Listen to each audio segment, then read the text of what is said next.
આ જે હુમલો થયો એમાં કેટલા જણાને વાગ્યું છે? 7 જણને વાગ્યું છે. અને જેમાં એક હોસ્પિટલમાં છે, એ સિરિયસ છે, અને એ ભાઈને માથામાં જે ખોપડીમાં ક્રેક થયેલું છે, તો 12 ટાંકા આવેલા છે. એ હાલમાં હજુ હોસ્પિટલમાં જ છે? હાલમાં હોસ્પિટલમાં છે. શું નામ છે એ ભાઈનું? સતીશભાઈ બેલાલભાઈ કોડિયાર.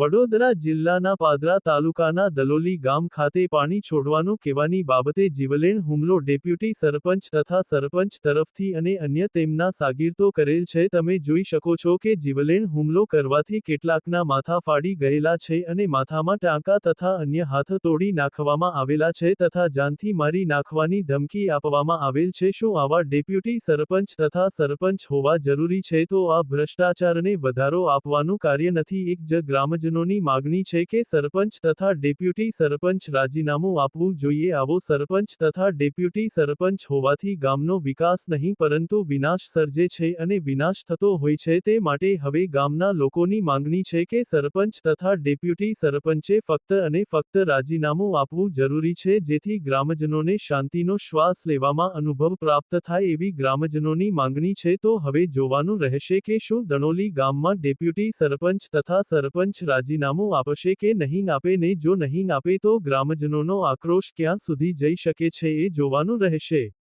હવે એમાં એવું હતું કે અમારા ઘરે છેલ્લા 15-20 દિવસથી પાણી નહોતું આવતું, તો અહીંયાથી જે સરપંચ છે એના ભાઈનો છોકરો જતો હતો, તો એ ભાઈને મારા મમ્મી દ્વારા કહેવામાં આવ્યું કે પાણી છોડો એમ. એટલે એ ભાઈ અહીંયા રહીને જતો હતો, તો ગાડી કંઈક બોલ્યો હશે. હવે જે કામ ડેપ્યુટી સરપંચ કરે છે અત્યારે અમારે પાણી છોડવાનું, પણ એ કામ સરપંચના ભાઈના છોકરા દ્વારા કરવામાં આવ્યું, જેની ઉંમર હજુ 18 વર્ષથી નાનો છે. આ જે સરપંચનો જે ભાઈનો છોકરો છે કે ડેપ્યુટી સરપંચના ભાઈનો છોકરો છે, એ ઉંમરમાં નાનો છે. આ જાણ હોવા છતાં આ કાર્ય કોણ કરાવી રહ્યું છે એમની પાસે? ડેપ્યુટી સરપંચ કરાવતા હશે કે આ તો પછી સરપંચ કરાવતા હશે. તો તે દિવસે કઈ તારીખે આ બનાવ બનેલો અને એમાં શું ઘડાયું? 23 તારીખે સવારે 9:30 થી 10ની વચ્ચે આ બનાવ બનેલો છે. એમાં એવું થયું હતું કે સરપંચનો ભાઈનો છોકરો જતો હતો, એટલે મારી મમ્મીએ કીધું કે પાણી છોડ એમ. તો એ ભાઈએ કીધું કે પાણી નહીં છૂટે, અને કંઈક ગારાગારી કરી અને પથ્થરમારો કર્યો ભાઈએ. એટલે બોલાચાલી થઈ થોડી ઘણી. એમાં કોઈ ઘરે નહોતો, અમે બધા જોબ પર હતા. પછી સરપંચ આવ્યા, સરપંચનો ભાઈ આવ્યો, ડેપ્યુટી સરપંચ આવ્યા. પછી એ રીતે મારી મમ્મી લોકોને ટહેડીને લઈ ગયા શેરીમાં. અહીંયા અમારા દલોનીમાં અહીંયા નજીકમાં શેરી છે, ત્યાં લઈ ગયા. તો મારા મમ્મી ને મારા ભાભી છે બે, એ લોકોને મારતા હતા એ લોકો, અને ગાડી સરપંચ અને ડેપ્યુટી સરપંચ. એટલે તમે એવું કહેવા માંગો છો કે સરપંચ અને ડેપ્યુટી સરપંચનો ત્રાસ છે તમને? હા, બહુ ત્રાસ છે. આખા ગામમાં ત્રાસ છે. ગામવાળા બી એ લોકોથી બીવે છે. આજે માથામાં અને દરેક જગ્યા પર જે મારઝોડ થયેલી છે અને વાગેલું છે, શું આના અન્ય કોઈ જગ્યા પર મારઝોડ થયેલી છે? આમને હાથમાં ને એમાં વાગ્યું છે, બીજે કંઈ છે નહીં. માથામાં છે, હાથમાં છે, એ બધે વાગ્યું છે. અને મને સૂત્રોના જણાવ્યા સર મને એવી જાણ મળી હતી કે કોઈને માથામાં ટાંકા કે કશું આવેલું છે? હા, ટાંકા આવેલા છે, બધાને જ છે ટાંકા. તો બધાને એટલે કોને? તમારા એ શું થાય છે? મારા મમ્મી પપ્પા છે, મારા 2 દાજીને છે, પછી મારા 3 ભાઈઓ છે, એ લોકોને આવી રીતે ટાંકા ને એવું આવેલું છે. શું આની તમે જાણ પોલીસ પ્રશાસનને કરેલી છે? હા, કરેલી છે. અને શું એ લોકો તરફથી કોઈ પ્રસિદ્ધ આવેલો છે? હા હા, એ લોકો એમનું કામ આગળ કરે જ છે. હુમલો કરવાવાળા કેટલા હતા? હુમલો કરવાવાળા 8 થી 9 લોકો હતા. અને એની સામે તમે કેટલા હતા?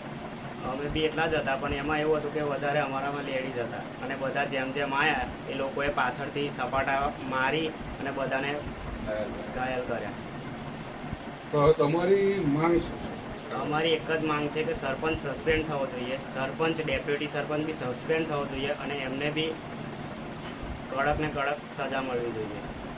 એ લોકો હથિયાર સાથે લઈને આવ્યા હતા? હા, હથિયાર સાથે હતા, જેમાં લોખંડનું પાનું હતું, સરપંચના જે પતિ છે એમના હાથે કડું હતું, પછી લાકડીઓ ને એવું બધું હતું. બીજું અન્ય કોઈ? ના, બસ એ બધું હતું. અમે એ બધું જોયેલું છે. બીજું કોઈ ઘાતક હથિયાર? બીજું કોઈ પણ ઘાતક હથિયાર હતું? ના ના, કંઈ નહીં. અને જે છોકરો ગાડી કરીને ગયેલો કહેવા મુજબ, શું એ સમયે છોકરો હતો કે નહીં?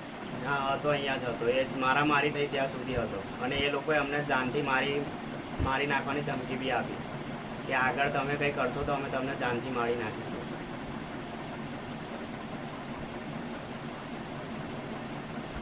કયું ગામ છે આ? દલોની ગામ, પાદરા તાલુકો, જિલ્લો વડોદરા.